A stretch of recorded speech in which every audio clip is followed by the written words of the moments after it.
اگر راستے بند نظر آ رہے ہیں اور قدم تہجد کی طرف جا رہے ہیں تو جان لو تمہارے رب نے تمہیں تہجد کے لیے چن لیا ہے۔ وہ محض اس لیے تمہاری نگاہوں سے راستوں کو اوجھل کر دیتا ہے تاکہ تم اسے منانے تہجد تک جاؤ۔ وہ چاہتا ہے میرا بندہ رات کی خاموشی میں مجھ سے ہم کلام ہو اور میں سکون سے رات کی خاموشی میں اپنے بندے کو سن سکوں۔ فوراً تمہاری سن لیتا تو کیا تم تہجد کا مزہ چکھ پاتے، اس کی محبت کی لذت، قبولیت کی اہمیت جان پاتے؟ تہجد کا سجدہ ہر کسی کو نصیب نہیں ہوتا۔ تہجد لاڈلی عبادت ہے اور اللہ کے لاڈلوں کو ہی نصیب ہوتی ہے۔ تہجد میں مانگی ہوئی دعا رد ہو جائے یہ تو سراسر ناممکن بات ہے۔ تم اسے منانے کے لیے اپنی نیند قربان کرو اور وہ نہ مانے یہ تو ناممکن سی بات ہے۔ تہجد کی نماز اللہ نے بنائی ہی قبولیت کے لیے ہے۔ اگر کوئی دعا تمہیں تہجد تک لے گئی ہے تو جان لو تمہاری دعاؤں کی قبولیت ہو چکی ہے۔ جو دعا تم تہجد میں مانگ رہی ہو نا، حقیقت میں تو وہ دعا کب کی قبول ہو چکی ہے۔ وہ دیر فقط اس لیے کر رہا ہے تاکہ تمہارا اس سے دعا کا رشتہ برقرار رہ سکے۔ تہجد کی نماز معاوضے کا ذریعہ ہے۔ جب تمہارے سارے راستے بند نظر آتے ہیں نا، تب بھی وہ ایک راستہ کھولے رکھتا ہے، وہ ہے تہجد کا راستہ۔ تہجد تمہیں اللہ کے قریب کرنے کا ذریعہ ہے۔ تہجد تو اللہ کو حال دل سنانے کا بہترین ذریعہ ہے کہ جس کو لگ جائے ایک بار تہجد کی لگن، پھر اسے اپنے رب سے ملاقات کی لگن لگ جاتی ہے۔ سجدے تو بعد میں آتے ہیں، تہجد کی صرف نیت کر لینا ہی اللہ کو راضی کر دیتا ہے۔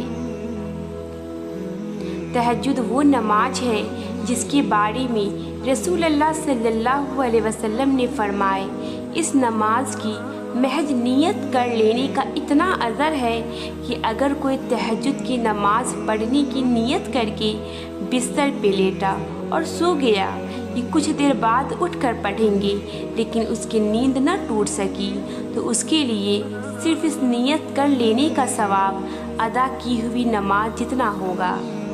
جس نماز کی بس نیت کر لینے کا اتنا بڑا اجر ہے تو پھر سوچو تمہارے سجدے کیا کچھ کر سکتی ہیں۔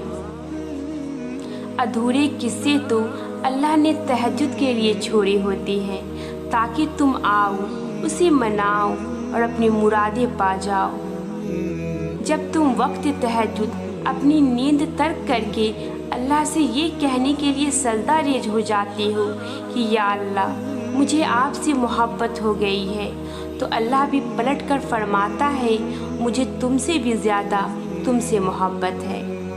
پھر اس کی محبت تمہیں ان ساری دعاؤں کی قبولیت کو طور پہ ملتی ہے جن کے بارے میں تم سوچ رہے ہوتی ہو یہ تو کبھی بھی ہونے والا نہیں۔ اللہ کی محبت تمہیں تہجد تک لے آتی ہے اور تہجد تمہیں موضوع تہجد کی دعاؤں کے لیے تو 7 آسمانوں کے پردے اٹھا دیے جاتے ہیں اور پھر اللہ ایسے معاوضے کرتا ہے جو نہ کبھی زمین والوں نے دیکھے ہوتے ہیں نہ آسمان والوں نے۔ تہجد کے وہ سسکتے ہوئے سجدے ہی تمہاری دعاؤں کے لیے موضوع کا ذریعہ بنیں گی جو صرف تمہارے اور اللہ کے درمیان ہے۔ تہجد بڑا گہرا راز ہے اللہ اور اس کے بندے کا، اور شاید اللہ نے اسے راز ہی رکھنا تھا، اسی لیے تہجد کا وقت تب منتخب کیا جب ساری کائنات سکون کی نیند سو جاتی ہے اور پھر اللہ ان سے ملاقات کے لیے پہلے آسمان پہ آ جاتا ہے، جو اس سے ملنے کی طرف میں نیند توڑ کر آتے ہیں یا جو اس طرف کے مارے سو ہی نہیں پاتی۔ ہم اکثر سوچتے ہیں کہ جب اللہ رہتا ہی دل میں ہے تو پھر اس نے یہ کیوں کہا کہ میں رات کی آخری پہر پہلے آسمان پہ تشریف لاتا ہوں اور پھر اپنے بندوں کو آواز لگاتا ہوں، ہے کوئی مانگنے والا کہ میں اسے نواز سکوں، ہے کوئی مجھے پکارنے والا کہ میں اس کی پکار کا جواب دے سکوں۔ ایسا اللہ نے اس لیے کہا ہے تم سے کہ تم تہجد کی اہمیت جان سکو۔ عموماً تم نماز کے ذریعے اللہ تک جاتے ہو، لیکن تہجد کی نماز وہ واحد نماز ہے جب اللہ خود تم سے ملنے کے لیے آتا ہے۔ تو پھر سوچو، اللہ نے بے وجہ تھوڑی نہ تمہیں ملاقات کے لیے چنا ہوگا۔ کوئی تو بات ہے تم میں ایسی جو وہ صرف تمہاری آواز سننے کے لیے دونوں جہانوں کو خاموش کر دیتا ہے، تاکہ صرف تمہیں سن سکے، تاکہ جب تم رو تو تمہاری بے بسی کوئی نہ دیکھ سکے، تاکہ جب تم گر گراؤ تو تمہارے درد کا پردہ رہ سکے۔ وہ اپنے بندوں کی بے پردگی نہیں ہونے دیتا، وہ اپنے بندوں کی خودداری کو ہمیشہ قائم رکھتا ہے۔ تبھی اس نے تہجد جیسی نماز بنائی اور رات کی تاریکیوں میں اس کا وقت رکھ دیا۔ نہ کوئی شرط رکھی، نہ یہ عبادت فرض کی، بس کہہ دیا کہ محبت کھینچ لائے جب یہاں تک تب آ جانا، کوئی پابندی نہیں۔ جب دل کرے مجھ سے ملنے کا، مجھ سے باتیں کرنے کے لیے چاند تلے بیٹھ جانا۔ جب سو نہ سکو تو میرے ساتھ رات بھر جاگتے رہنا۔ تو پھر یقین رکھو، انکار کرنے کے لیے تھوڑی نہ اللہ ملاقات کے اتنے جتن کرتا ہے۔ تہجد ہی تمہیں کن تک لے جائے گی، وہ سجدے جو راج ہے صرف تمہارے اور اللہ کے درمیان۔ انہی سجدوں سے ایسے معجزے ہوں گے کہ دنیا دیکھتی رہ جائیں گی۔ جب تم اس کی محبت میں اس کا پسندیدہ کام کرنے لگتی ہو تو پھر وہ تمہاری محبت میں تمہارا پسندیدہ کام کرنے لگتا ہے۔ بے شک وہ بار بار رحم کرنے والا ہے اور بار بار اپنے قدرتوں کے جلوے دکھانے والا ہے۔ تہجد اللہ کی محبوب نماز ہے، تو پھر سوچو، جنہیں اللہ توفیق دیتا ہے وہ انہیں کتنا محبوب رکھتا ہوگا۔ ان کی دعاؤں پہ تو اللہ مسکرا کر کن فرماتا ہوگا۔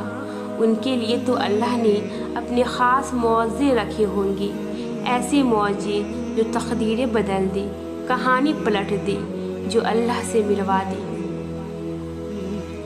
تہجد کی دعائیں معجزوں کے اتنا ہی قریب ہوتی ہے جتنا اس وقت اللہ تم سے قریب ہوتا ہے۔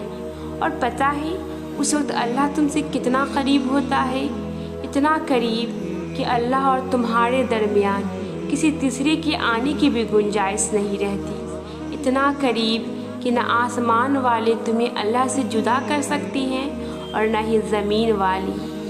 اس لمحے اللہ نصیب سے بھی بولنے کا اختیار چھین لیتا ہے۔